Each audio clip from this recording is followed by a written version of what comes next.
Hello and welcome to my review video for the Linksys Velop.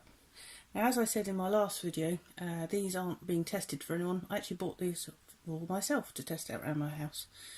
I explained that we've got fairly thick stone walls in our house and standard repeaters don't work. But these are meant to be, the best. So we thought we'd give them a try. So here's a warning. I don't actually have much good things to say about this system, because frankly it was a nightmare. If I had to sum it up in one word, I would probably go with because that's how you constantly feel, at least with a swear filter on. But with the basics, it's a whole home Wi-Fi, so in theory you set one of these up with your router modem, plug that in, that becomes what they call a parent node, so the master. Then you have these around the rest of the house, connect wirelessly, and then so they act as the repeaters, and it broadcasts the Wi-Fi out. It's all meant to be brilliant. It's AC 6600, so 33 per channel, because there's two 5 gig channels and one 2.4, although one 5 gig is for the backhaul unless you cable it. So it really should be no problems, even with stone walls. It's meant to cover 6,000 square feet. I don't know what that is in metres, I'm afraid. You'll have to convert it, for 3 nodes. And we got 2 boxes, so we had 6 in total, thinking this should not be a problem. We have got a 6-bed house that we share, but still, this should have no problem. Well, no. It seems that yes, it will quite happily cover 6,000 square feet if you live in a warehouse or somewhere open plan, because as soon as it hits any wall, and bear in mind, I do have stone walls downstairs, but upstairs, where it's been converted, they're just stud walls, so it's just plasterboard and battens, wooden battens. It still struggled up there. I'm with Virgin Media, so we have the 200 package, but we actually get about 220 gig on the speed. And with the Virgin modem, and I had an Archer C3200 router, no problem. As far as the range would actually extend, I pretty much had that speed throughout. These, at the parent node, I did get 210 roughly, no problem. As soon as I went into the next room, again, past the wall, it dropped to about 100, almost half. And that was including setting it up in line of sight, like through the doorway, so it didn't even have to go through a wall. It still dropped.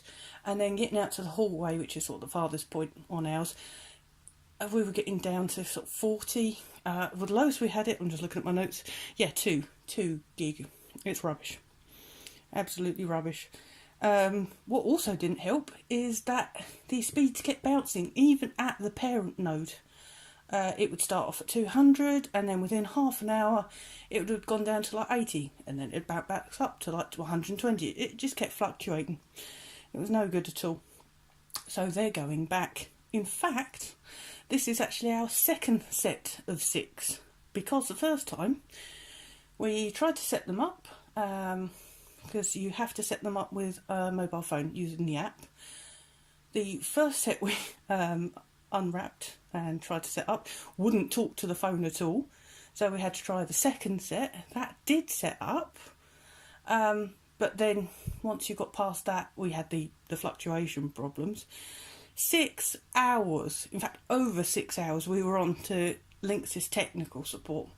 The first call was 2.5 hours, I think, and I do understand, in fairness, you've got sort of tiers of tech support, that the first tier is very basic stuff, because I understand not everybody's technical, and they don't understand that you've actually got switch it on or whatever. But that was 2.5 hours. Then we got referred up, and then that was 3.5 plus hours. And then they suggested, right, send the whole lot back and get a new set. Try again. So we did, and we have exactly the same problem. Now, in fairness to Linksys, they have emailed us and said, look, we can schedule you in again to go through stuff. We will carry on the support. But to be honest, I've just had enough. It's doing exactly the same thing. It's not working. So perhaps you might think we're impatient, so be it, but I think we've tried to give it a fair crack of the whip. So what else? Oh yes, we have had trouble where they wouldn't even talk to each other in the same room. We actually had an error. I kid you not. They were 12 feet away from each other, and it actually said that they weren't close enough to talk to each other.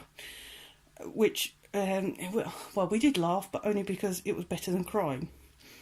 I'm just trying to think what else. There were so many problems.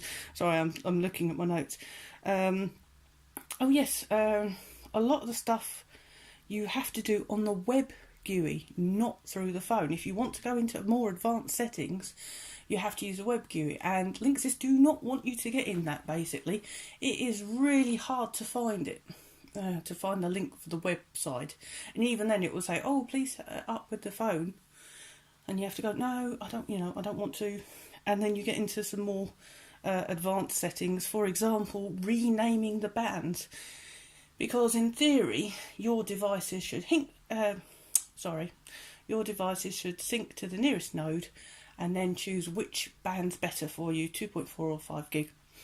Well, what you can have the problem with is that they bounce between the two where the signal's a bit iffy. So we had to go in and actually rename the channels to 2.4 and 5 and then get the phones and computers and whatever to hook up. But again, you couldn't do that on the phone. You had to go in the website. So that was annoying. There were hidden menus as well. Again, perhaps you shouldn't be going in those. We went through with tech support. Okay, fair enough. You can't select any channels at all. You know, like with your router, you might be able to select channels if you're getting traffic interference. Nope, you can't do that. It all auto-selects. We did have a couple of power cuts because they had some work done around our area and the builders were cutting through cables apparently. And every time you had to reset the whole system. It didn't just auto-fire up, so that was annoying. What else? Sorry, I'm just reading through. Oh, yeah. Our recommendation is to wire the backhaul if you can, to give you more choice on the channels. Maybe that would help a bit more. Apart from that, I think really it's the physical side. I mean, they're not very big. Like I said, they're quite stable. The only problem as such I found, which I'll get a torch, sorry, I'll show you. There you go, so you can actually see in there now. You've got 2 Ethernet ports, the power supply, on, off switch and reset. Once you get 2 Ethernet cables in there and the power supply, they've got all route through that. And it's actually quite hard to get all the cables in. It then makes it unstable because you've obviously got to force it through that. So that's annoying. They're the power supplies. I'll show you. Yeah, see, they're not that pliable. I know they've got those on to stop the cable snapping. But yeah, once you've got one of those, wrong way. One of those in, you really want another flat Ethernet cable, otherwise you start struggling, which is what happened. They didn't fall over too much. We managed to catch them in time. But I'll just show you, plug it in. I'll show you, they do have an indication, so blue's like ready to go.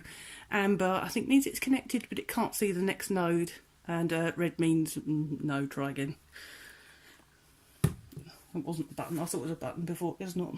And of course, the only other problem we had is, bearing in mind, obviously the house is reasonably big. When we're on the phone to tech support, is that you have to keep trying. Oh, try this. You know, you have to keep connecting up to different nodes. So you're running around the house all the time. Again, after a couple of hours, it's quite knackering, I can tell you. So all in all, unfortunately, I can't recommend these at all. Like I said, we're sending these back. I'm going to try the Orbi. I'm not convinced. I think it's going to have the same problem, but we are going to try it just in case.